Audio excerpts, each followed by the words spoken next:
Good afternoon to all first year students of DCS Institute of Pharmacy, Devpur, Dhule. Myself, Mr. Krishna Girdhar Balkar, working as a assistant lecturer in this DCS Institute of Pharmacy, Devpur, Dhule. I have teaching you the first year subject. The subject name is Biochemistry and Clinical Pathology. Today, this is our first introductory lecture. Then, in this first of all, I will give you a brief idea about this subject. Students, this is our first lecture and we have to go through online mode only because of COVID-19 pandemic situation. Here, we have to see the content of this subject. In the content, I have introduce you in short about that content of that BCP subject syllabus. Okay, first of all we have to see introduction to biochemistry. After that, introduction about carbohydrates, lipids, vitamins, enzymes and therapeutics. Introduction to biochemistry.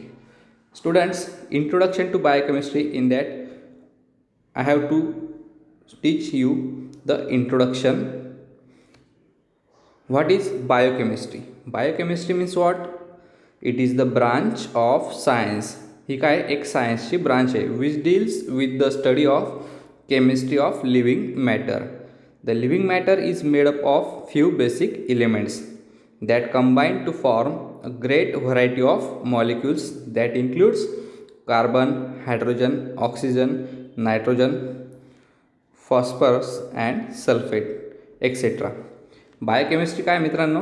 Biochemistry means it is the branch of science. Biochemistry ही सायन्सची एक branch आहे which deals with the study of, कशाची study करायची आपल्याला?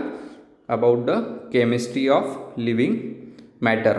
आपल्या शरीरातल्या जे काही सेल्स असतील त्याच्यावरती आपल्याला स्टडी करायची.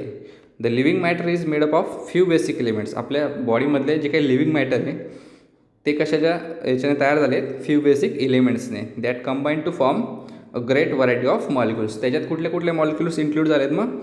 That includes carbon, hydrogen, oxygen, nitrogen, phosphate and sulphur.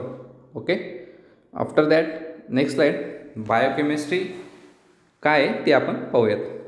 Biochemistry is a science concern with the chemical constituents of living cell. Biochemistry काय एक सायन्स आहे कन्सर्न केलं आहे with the chemical constituent of living cells. बॉडीमधल्या living सेल्सच्याबद्दल आपल्याला काय करायचं आहे? जाणून घेण्याचं एक हे सायन्स आहे. Reactions and process undergoing in living cells.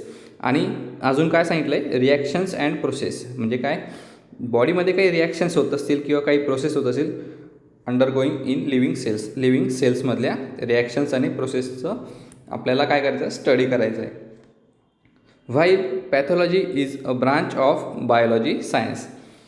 Pathology काय? आता बायोकेमिस्ट्री पाहिला तुम्ही. आता आपला सब्जेक्टचं नाव काय? Biochemistry and clinical pathology. Biochemistry सांगितलं तुम्हाला is a science concern with the chemical constituents of living cells. आपल्या बॉडीमधल्या लिव्हिंग सेल्सबद्दल आपल्याला त्या ठिकाणी माहिती घ्यायची आहे. आणि काही रिॲक्शन्स असतील किंवा काही प्रोसेस असतील undergoing the living cells. त्या लिव्हिंग सेल्सवरती काही रिॲक्शन किंवा काही प्रोसेस होत असेल त्याचा आपल्याला स्टडी करायचा आहे. व्हाईल पॅथॉलॉजी म्हणजे काय? आता pathology means is a branch of biology. Pathology काय? बायोलॉजीची एक ब्रांच आहे. Biology science which deals with the nature of disease. आपल्याला बघायचं काय? Which deals with the nature of disease म्हणजे पॅथॉलॉजीमध्ये आपल्याला काय करायचं आहे? नेचर ऑफ डिसीज काय through study of each cause. त्या डिसीजचा कॉजेस काय आहेत? Process and its effect. Okay, तो डिसीज कसा झाला, कशामुळे झाला, बॉडीमध्ये काही केमिकल रिॲक्शन्स झाल्या का, काही काही बायोलॉजिकल रिॲक्शन्स फॉर्म झाल्या का, ते आपल्याला या पॅथॉलॉजीमधून कळणार आहे. ओके, आता क्लिनिकल पॅथॉलॉजी. क्लिनिकल पॅथॉलॉजी काय? Is an application of laboratory technique. Clinical pathology is a application of laboratory technique. Laboratory टेक्निकचं एक ॲप्लिकेशन आहे to find out causes of disease. Clinical पॅथॉलॉजीमध्ये आपल्याला काय फाइंड आउट करता येते? Causes of disease. म्हणजे काय? डिसीज कसं काय झाला तुम्हाला ते कुठल्या बेसिसवरती फाइंड आउट करणार? क्लिनिकल फाइंडिंग्सनुसार. क्लिनिकल फाइंडिंग्स म्हणजे काय? जे आपण आता लॅबोरेटरीमध्ये जातो, तुम्ही आजारी पडल्यानंतर तुम्ही काय करतात? डॉक्टरकडे जातात. डॉक्टरकडे गेल्यानंतर डॉक्टर काय करतो? आजाराचं निदान काय हे करण्यासाठी तुम्हाला काही टेस्ट करायला होतो. ब्लड, युरिन सॅम्पल टेस्ट असेल. ओके. तर त्याच्यातनं काय असतं की आपल्या बॉडीमध्ये असलेले जे काही केमिकल कन्स्टिट्युएंट्स असतील, फॉर एक्झाम्पल तर ब्लड आहे, युरिन आहे, ह्या ह्याच्यातनं त्याच्या काही सर्टन लेवल्स असतील, त्या लेवल्स वाढल्या आहेत मीन्स इन्क्रीज झाले आहेत का डिक्रीज झाले आहेत हे आपल्याला त्याच्यानुसार कळणार आहे. आणि त्या लेवल जर इन्क्रीज किंवा डिक्रीज झाल्या असतील तर त्याचा अफेक्ट कशावर होतो? मग सडनली आपल्या हेल्थवरती होतो आहे. ओके. आणि हा जो काही इफेक्ट होत असेल तो आपल्याला शोधायचा आहे. कशामुळे झालेला आहे? तर ह्या क्लिनिकल पॅथॉलॉजीच्या सहाय्याने. म्हणजे काय? ह्या ॲप्लिकेशनच्या सहाय्याने आपण त्याच्यावरती ट्रीटमेंट घेऊ शकतो आहे. म्हणजे रोगाचं निदान काय आहे ते आपल्याला क्लिनिकल फाइंडिंग्सनुसारच कळणार आहे. त्या क्लिनिकल फाइंडिंग्स केल्यावरच आपल्याला ते लक्षात येणार आहे. म्हणून त्याने म्हटलं आहे clinical pathology is a application of laboratory technique. Clinical pathology काय मग आता? Application of laboratory technique to find out causes of disease. Disease कशामुळे झाला ते फाइंड आउट करण्यासाठी आपल्याला क्लिनिकल पॅथॉलॉजी या सब्जेक्टची गरज पडते किंवा ह्या ॲप्लिकेशनची गरज पडते. पुढे म्हटलं आहे it provides clinical data or diagnosis and treatment of disease. तो काय प्रोव्हाइड करतो आपल्याला क्लिनिकल पॅथॉलॉजी ॲप्लिकेशन? तर इट प्रोव्हाइड्स क्लिनिकल डाटा. मी जसं तुम्हाला मगाशी सांगितलं काय, ब्लड युरिन सॅम्पल टेस्ट असेल किंवा अदर काही बॉडीमध्ये काही हिमोग्लोबिन लेवल वगैरे असेल, ह्या सर्वांची क्लिनिकली आपल्याला टेस्ट करायची क्लिनिकल पॅथॉलॉजीमध्ये किंवा पॅथॉलॉजी लॅबोरेटरीमध्ये. आणि याच्यानंतर आपल्याला डायग्नोसिस होणार. म्हणजे काय? रोग निदान. कॉजेस झाले, कॉजेसनंतर आपण क्लिनिकल फाइंडिंग्स केलं. म्हणजे काय?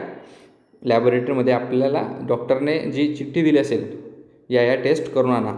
ब्लड असेल, ब्लडमध्ये haemoglobin, RBC, WBCs, okay, urine sample वगैरे.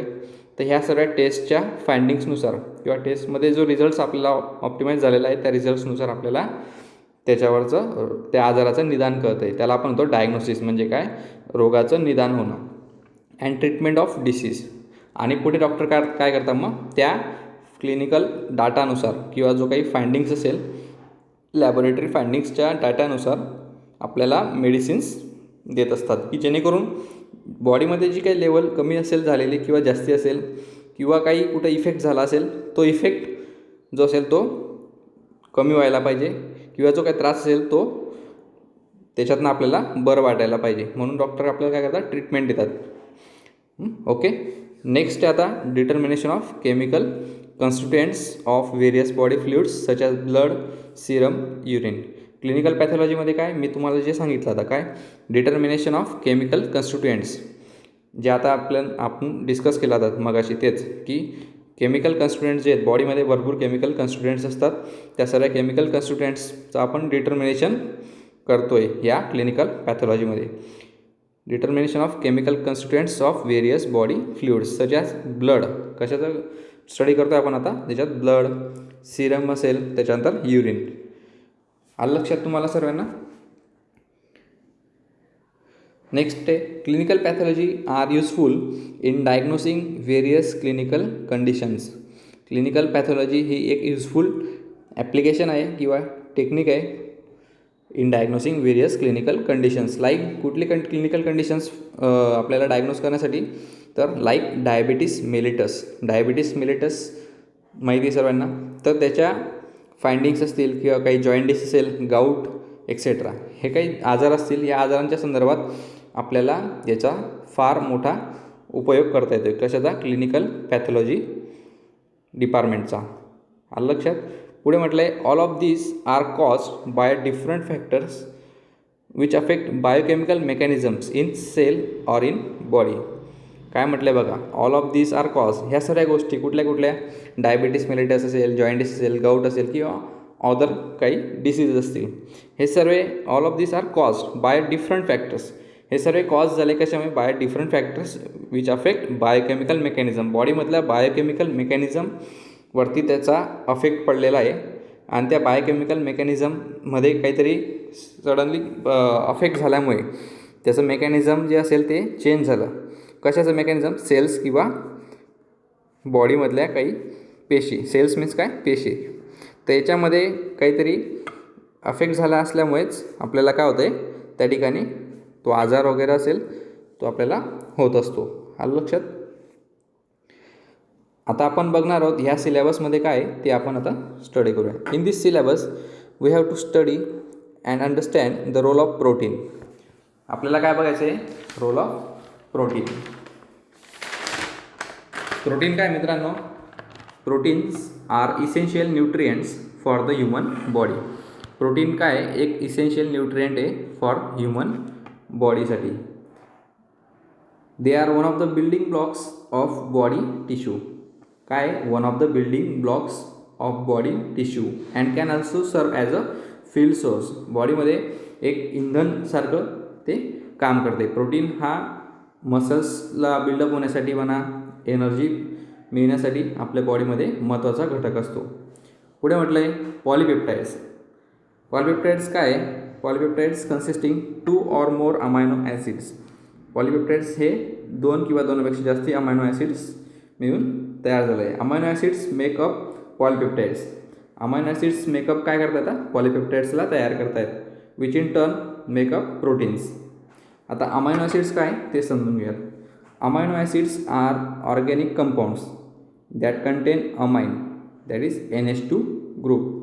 अमायनो ॲसिड्स काय? ऑर्गॅनिक कंपाऊंड्स आहे that contain amine NH2 and carboxyl COOH functional groups along with a side chain R group. Okay, amino acids कळलं तुम्हाला आता. नेक्स्ट म्हटलं त्यांनी क्लासिफिकेशन ऑफ इट. कशाचं classification? या प्रोटीनचं, पॉलिपेप्टाइड्स आणि अमायनो ॲसिड्सचं classification. After that qualitative test, biological value, deficiency disease etcetera. हे सर्व झालं आपल्या फर्स्ट चॅप्टरमध्ये, इंट्रोडक्शन टू बायोकेमिस्ट्रीमध्ये. नेक्स्ट चॅप्टर आहे आपलं सिलेबसमधलं कार्बोहायड्रेट्स. कार्बोहायड्रेट्स म्हणजे काय? हा एक एनर्जीचा सोर्स आहे आपल्या बॉडीमध्ये. सर्वात महत्त्वाचा एनर्जीचा सोर्स म्हणजे carbohydrate. Carbohydrate is a biomolecule consisting of carbon that is a C, hydrogen that is a H and oxygen that is O atoms. Carbohydrate काय? Carbohydrate is a biomolecule consisting of carbon, hydrogen and oxygen atoms. The term is most common in biochemistry. Carbohydrate ही जी term आहे ही most commonly बायोकेमिस्ट्रीमध्ये use होणारी term आहे. Where it is a synonym of saccharide. Carbohydrate जे आहे ते कशाचं सिनॉनिम आहे? सॅकराइड्सचं. Saccharide a group that includes sugar. Saccharides म्हणजे काय? हा एक ग्रुप आहे दॅट इन्क्लूड्स काय? शुगर, स्टार्च अँड सेल्युलोजचा एक ग्रुप असणार आहे. Okay, carbohydrates are the main source of energy for the body. मी मगाशी सांगितलं काय? कार्बोहायड्रेट्स हा बॉडीमध्ये एक महत्त्वाचा स्रोत आहे एनर्जीचा. They are the sugars. Carbohydrates काय आता? They are the sugars, starches and dietary fibres that occurs in plant foods and dairy products. Carbohydrates कशा कशामध्ये मिळतात आपल्याला? शुगर्समधून, स्टार्चेसमधून, डायटरी फायबर्स असतील याच्यामधून, किंवा प्लांट्स फूड्स अँड डेअरी प्रोडक्ट्समधून पण आपल्याला भरपूर प्रमाणात कार्बोहायड्रेट्स मिळत असतात जेव्हा तुम्ही ते फूड इंटेक करतात तेव्हा. Carbohydrates play several roles in living organism. Carbohydrates role play करतो आहे आपल्या लिव्हिंग ऑर्गॅनिझममध्ये, इन्क्लुडिंग प्रोव्हाइडिंग एनर्जी. कशाचा रोल प्ले करतो तो? एनर्जीला प्रोव्हाइड करण्याचा. आपल्या बॉडीमध्ये जे काही एनर्जी येते ती कशामुळे येते? मग त्या कार्बोहायड्रेट्समुळे, प्रोटीन्समुळे. आलं लक्षात? नेक्स्ट पॉईंट दिला आहे, byproducts of carbohydrates are involved in the immune system. Byproduct जे असतील, उत्पादन कशाचे? कार्बोहायड्रेटचे उत्पादित products are involved in the immune system, the development of disease, blood clotting and reproduction. आता ह्या चॅप्टरमध्ये आपण काय शिकणार आहोत? In this chapter we have to study brief chemistry and role of carbohydrates. आपल्याला काय करायचं आहे, ब्रीफली स्टडी करायचं आहे कशाचा, chemistry and role of carbohydrates, classification of carbohydrates, after that qualitative test, then disease related to carbohydrate metabolism. काही disease असतील ते झालेले असतील रिलेटेड टू कार्बोहायड्रेट मेटाबॉलिझममुळे. आता नेक्स्ट चॅप्टर जे आपलं BCP सब्जेक्टमधलं थर्ड चॅप्टर आहे लिपिड्स. लिपिड्स काय ते आपण आता पाहूयात. Lipids are the organic compounds. Lipids काय आहेत, ऑर्गॅनिक कंपाऊंड्स आहेत that contain hydrogen, carbon and oxygen atoms. Lipids काय ऑर्गॅनिक कंपाऊंड्स आहेत, ते काय कंटेन करत आहे, हायड्रोजन, कार्बन अँड ऑक्सिजन, हे 3 एलिमेंट्स ते कंटेन करत आहे. Which forms the framework for the structure. त्याच्याने काय फॉर्म होतं आहे, framework for the structure and function of living cells. Living cells जे असतील बॉडीमधल्या त्याचं फ्रेमवर्क आणि फंक्शनिंग हे लिपिड्समुळे प्रॉपर चालू असणार आहे. पुढे म्हटलं आहे lipid any of diverse group of organic compounds. Lipid काय, any of diverse group of organic compounds including fats. Lipids म्हणजे काय, फॅट असतात. लिपिड्समध्ये काय असतं, fat, oils and hormones. Lipid काय, any of diverse group of organic compounds.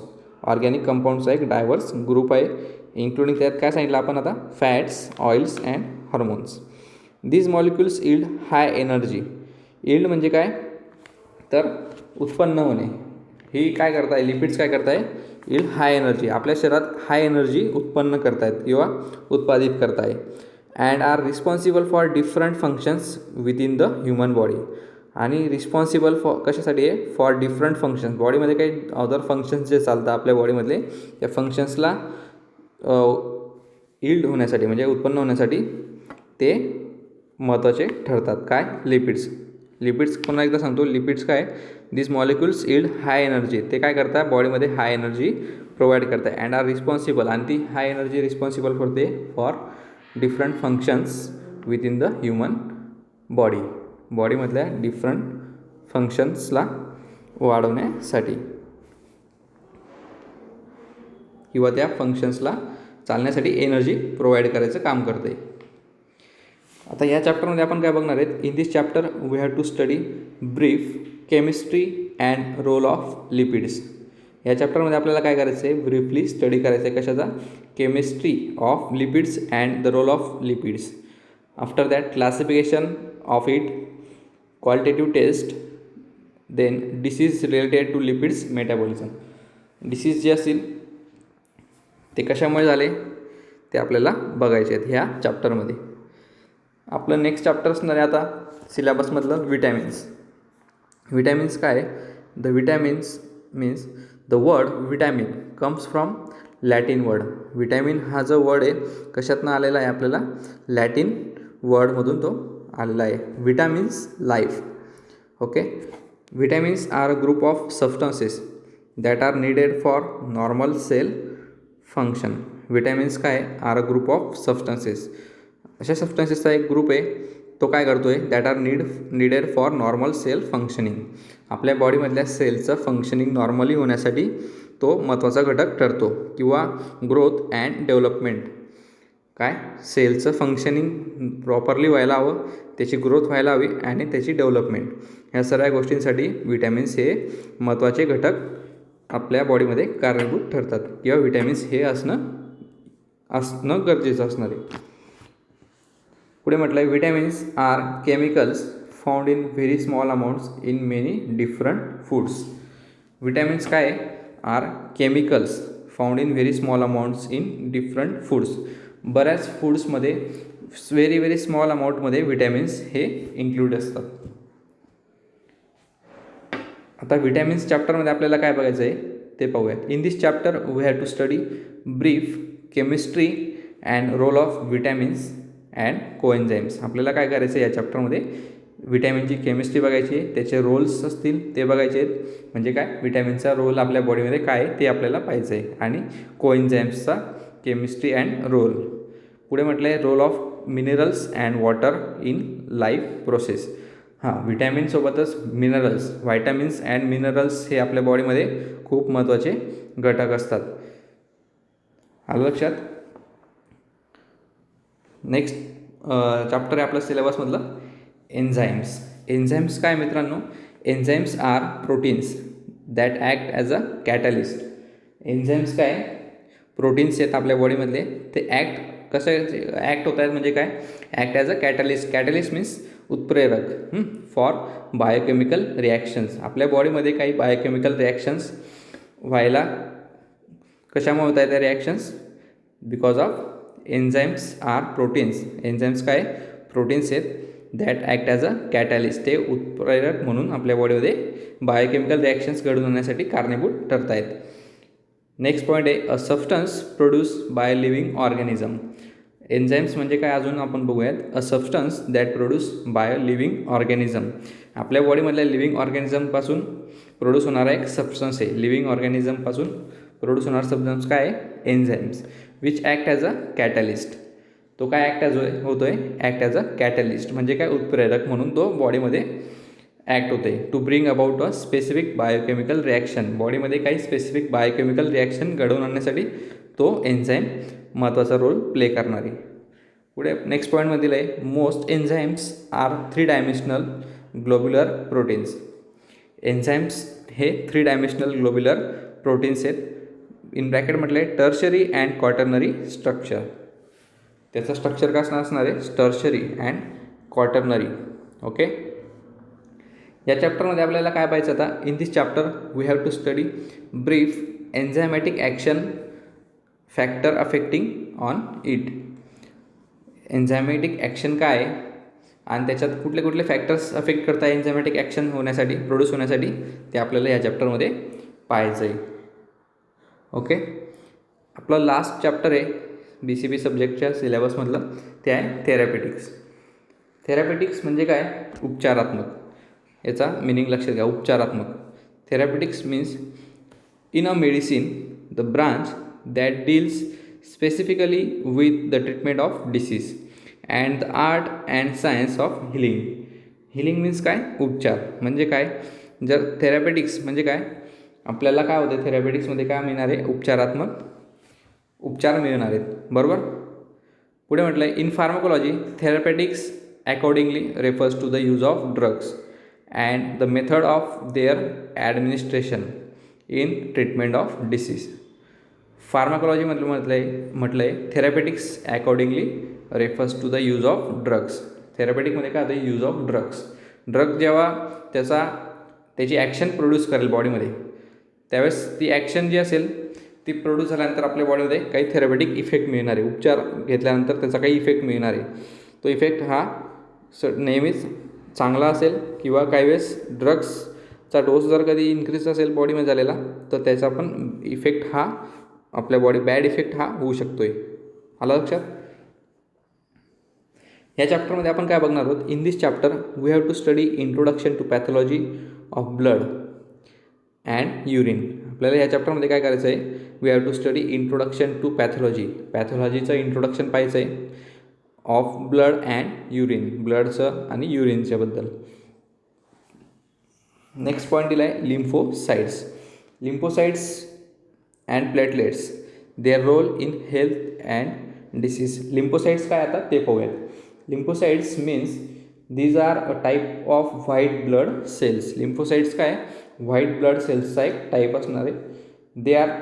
They play an important role in our immune system. आपल्या immune सिस्टीममध्ये एक इम्पॉर्टंट रोल प्ले करणार lymphocytes. Helping your body fight off infection. आपल्या बॉडीला इन्फेक्शन्सची fight करण्यासाठी तो महत्त्वाचा ठरणार आहे, ही लिम्फोसाइट्स. ओके. प्लेटलेट्स काय आहे, प्लेटलेट्स म्हणजे काय, platelets are called as a thrombocytes. Platelets are a component of bloods. Platelets काय, ब्लडमधला एक कंपोनंट असणार आहे. Erythrocytes abnormal cells and their significance. Next point जो दिला आहे काय, erythrocytes abnormal cells and their significance. Erythrocytes जर वाढल्या बॉडीमध्ये, ॲबनॉर्मल सेल ग्रोथ झाली, तर त्यावेळेस काय होणार आहे ते आपल्याला या चॅप्टरमध्ये, या पॉईंटमध्ये पाहायचं आहे. इरिथ्रोसाइट्स म्हणजे काय? The erythrocytes are a red blood cells. Erythrocytes हे आपल्या ब्लडमध्ये असलेला एक घटक आहे, pigment of haemoglobin which imparts red color to blood. Okay, after that last point आहे ॲबनॉर्मल कन्स्टिट्युएंट ऑफ युरिन. युरिनमध्ये काही ॲबनॉर्मल कन्स्टिट्युएंट्स फाइंडिंग झाले आपल्याला, कशात? क्लिनिकल पॅथॉलॉजी डाट्यामध्ये. तर ते कन्स्टिट्युएंट काय आहेत ते आपल्याला चेक करायचं असणार आहे. Abnormal constituents of urine and their significance in disease. आणि ते ॲबनॉर्मल कन्स्टिट्युएंट्स युरिनमधल्या असलेल्या ॲबनॉर्मल कन्स्टिट्युएंट्समुळे कुठला डिसीज झाला त्याचा सिग्निफिकन्स आपल्याला त्या पॉईंटमध्ये आपल्याला बघायचं आहे. हे झाले तुमचे चॅप्टर्स आणि त्याच्याबद्दलची in short introduction. Okay, thank you.